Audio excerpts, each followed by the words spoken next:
Pour ouvrir le logiciel Zotero dans Firefox, il suffit de cliquer sur le logo en haut à droite de votre écran. Une fenêtre s'ouvre à même le furteur et on peut l'agrandir en plein écran en utilisant l'icône située à droite. Pour la réduire à sa taille originale, il suffit de recliquer sur l'icône en question. C'est également possible d'ajuster la taille de l'écran comme on le veut en cliquant sur la petite flèche au haut de la ligne. Zotero comporte 3 sections. À gauche se trouve la bibliothèque et les dossiers, où on peut voir le contenu des dossiers dans l'écran du milieu.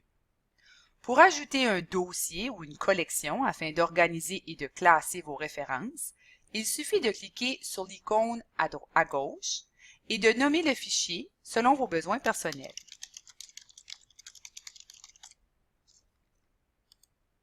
La nouvelle collection s'affiche en ordre alphabétique à la gauche de l'écran. Donc, ici, Sciences de l'information est un dossier qui est présentement vide, mais si on regarde le dossier Sciences infirmières, on voit qu'il contient 9 différentes références. Par défaut, c'est le titre et le nom de l'auteur, les créateurs, qui apparaît. Mais il est possible d'ajouter un ou des champs bibliographiques en cliquant sur l'icône située à droite ici. Par exemple, on peut ajouter l'année de publication du document. Vous pouvez également trier vos références en cliquant sur les en-têtes. En cliquant sur le champ titre, l'ordre sera affiché par ordre alphabétique et par ordre chronologique en cliquant sur l'année.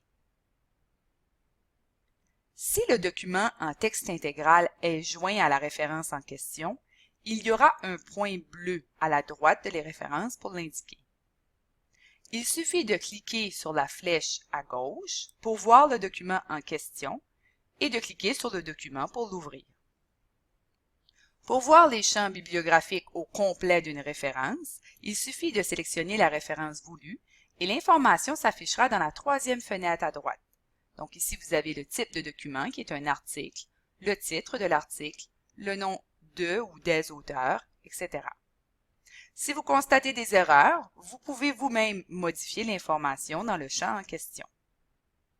Si vous cherchez une référence spécifique, vous pouvez cliquer sur l'icône de la petite loupe et vous pourrez entrer l'information que vous cherchez. Enfin, pour sauvegarder vos références sur un serveur autre que votre ordinateur personnel, vous devez cliquer sur l'icône de synchronisation située ici.